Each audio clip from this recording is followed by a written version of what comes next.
quero cumprimentar a todos com a graça e a paz do nosso Senhor Jesus Cristo. A palavra de Deus, ela fala no Evangelho de São Lucas, capítulo 12, a partir do versículo 15, diz assim: Então lhes disse: acautelai-vos e guardai-vos da avareza. A vida de um homem não consiste na abundância de bens que ele possui. E propôs-lhes esta parábola: o campo de um homem rico produziu com abundância. Então ele arrazoava consigo mesmo, dizendo: que farei? Não tenho onde recolher os meus frutos. E disse: farei isso, derrubarei os meus celeiros, e edificarei outros maiores.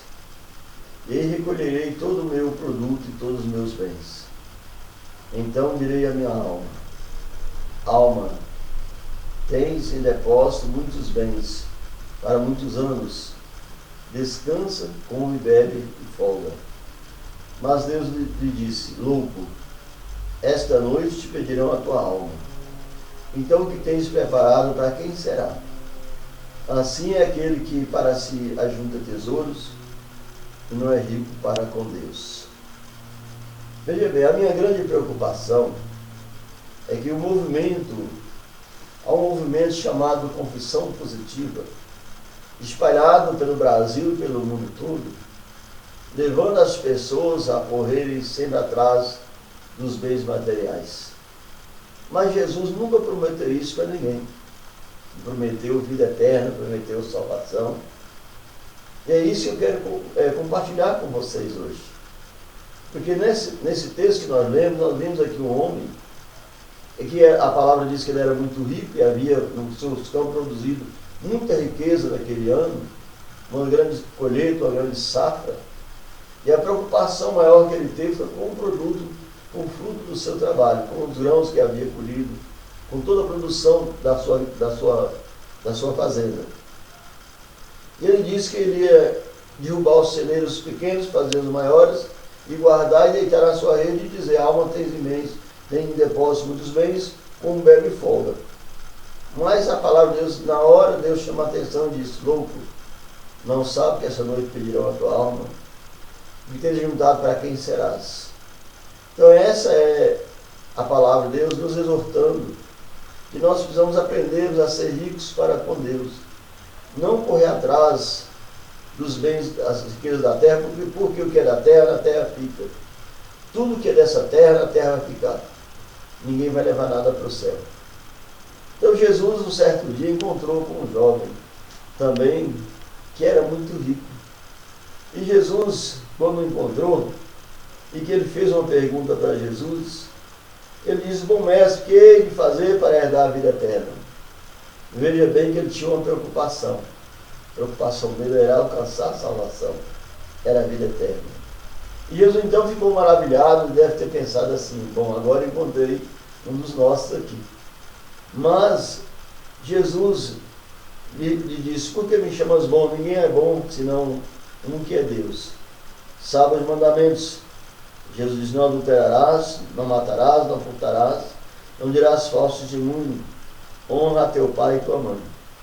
Ele disse: eu já conheço tudo isso desde a minha infância. Desde quando eu era criança, eu já conheço esses mandamentos. Então Jesus, quando ouviu isso, disse: ainda te falta uma coisa. Vende tudo que tens, reparte com os pobres e terás um tesouro no céu. Depois vem e segue-me. E o que o texto continua dizendo é que esse jovem, ele ficou muito triste quando ouviu de Jesus essas palavras. Ele se retirou para sua casa triste, porque possuía muitas riquezas. A riqueza que eu estou dizendo não é a riqueza de você de vender o seu patrimônio, vender a sua casa, o seu carro, vender o seu apartamento, vender a tua empresa. Não é isso que eu estou falando, não. Eu falo bens que impedem você de servir a Deus. Então, quando Jesus propôs essa parábola do rico insensato, é assim que está escrito na Bíblia, ele disse: louco, essa noite pedirão a tua alma. Então, a minha preocupação como evangelista Justamente esse evangelho de confissão positiva está sendo ensinado por todo mundo, tem levado as pessoas a perder o foco da salvação, perder o foco da palavra de Deus, perder o foco da cruz, porque na cruz do Calvário Jesus Cristo levou todos os nossos pecados. Muitas pessoas não estão compreendendo o projeto de salvação de Deus para toda a humanidade. E muitas pessoas ficam frustradas por não conquistar os bens que buscavam, né, segundo os ensinamentos dessa teologia da prosperidade, e as pessoas acabam achando que todos são iguais, todas as igrejas são iguais. Eu não quero aqui falar de nenhuma denominação, mas falar de um Jesus Cristo que cura, salva e liberta. Então, se você tem pensado dessa forma, pensado só naquilo que é dessa terra aqui, a palavra diz o seguinte, Paulo nos fala dizendo o seguinte: se nós esperarmos em Cristo somente para essa vida, somos mais infelizes de todos os homens.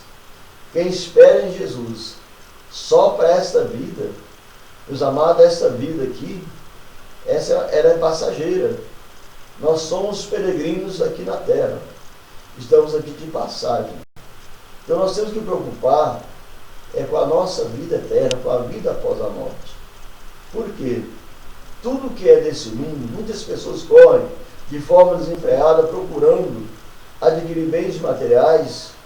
É claro que Deus não quer ver você na miséria, não quer ver você pedindo esmola, mas não é o principal. Jesus Cristo nos ensina dizendo assim, mas buscai primeiro o reino de Deus e a sua justiça, e todas as coisas serão acrescentadas. Então, quando você busca Jesus Cristo em primeiro lugar, buscando a sua palavra, aceitando a Jesus Cristo como seu único Senhor e Salvador, rendendo aos pés de Cristo Jesus, deixando de lado o pecado, deixando de lado o adultério, a promiscuidade, a prostituição, a idolatria, e você busca a Jesus Cristo, automaticamente Deus vai começar a trabalhar para você, vai começar a suprir todas as suas necessidades, porque Deus sabe daquilo que você precisa. Então você precisa buscar primeiramente, nós precisamos buscar primeiramente o reino de Deus e toda a justiça de Deus. E a partir daí, as demais coisas serão acrescentadas automaticamente em nossa vida. Na sua vida conjugal, na sua vida financeira, na sua vida espiritual, ou seja, a vida com os seus filhos. E o que eu tenho observado é que muitas pessoas esquecem de buscar a Jesus, estão numa busca desenfreada, às vezes querendo fazer um negócio com Deus, doando 10 para receber 200 ou 500, ou seja, fazendo como se Deus tivesse um balcão de negócios. E isso, meus amados irmãos, Deus não é assim. Deus é amoroso, Deus é amor. E Ele enviou o seu Filho Jesus para nos salvar graciosamente. Você não tem que pagar nada para servir a Deus, não tem que pagar nada para aceitar Jesus, você não tem que pagar nada para congregar, tudo é de graça. Deus não vai te cobrar um centavo para você segui-lo de forma alguma, só que Deus te dá o livre-arbítrio. Você escolhe o caminho que você quer seguir. E Deus é bem claro na palavra, não deixou ninguém enganado, dizendo: eis que eu ponho diante de vós o bem e o mal, a bênção e a maldição. Mas Deus dá apenas um conselho, dizendo: escolha, pois, a bênção, para que vivas bem você e a sua casa. É isso que Deus fala. E Jesus nos fala que você recebeu de graça você dá. Então nós não podemos estar aqui hoje para cobrar de você alguma coisa. Nós queremos que você conheça o Cristo da cruz, que morreu, sofreu, padeceu na cruz, foi nos nossos pecados, fez algo que nós seríamos incapazes de fazer. Nós não suportaríamos a dor da cruz, a dor dos pregos nas mãos e nos pés, como Cristo suportou por nós, a coroa de espinho, o vexame da crucificação, o escárnio que passou durante o seu período da sua via crucis, e nós não suportaríamos passar tudo isso. Então Cristo veio como homem, sofreu, padeceu, morreu na cruz, para que nós pudéssemos ter vida eterna. Então eu quero convidar você para abrir o seu coração, recebendo a Cristo Jesus como seu único Senhor e Salvador. Meus amados irmãos, não engane, dessa vida nada se leva. A palavra de Deus já nos ensina. Em Gênesis 3,19 diz: no sol do teu rosto comerás o teu pão, até que tornes a terra, porque dela foste tomado, tu és pó, e ao pó tornarás. Então você já sabe o caminho do corpo. O caminho do corpo vai voltar ao pó de onde veio.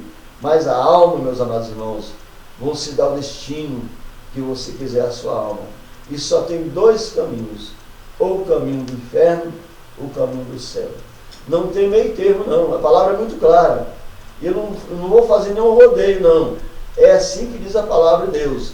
Ou você vai para o teu corpo, o seu corpo vai para a terra, mas a alma tem dois caminhos somente: o caminho do céu, o caminho do inferno. O corpo vai para a terra, porque de lá veio, isso é escrito na palavra de Deus. Então eu quero que você faça uma reflexão comigo. Que Deus te abençoe e até uma próxima oportunidade, em nome de Jesus. Amém, Jesus.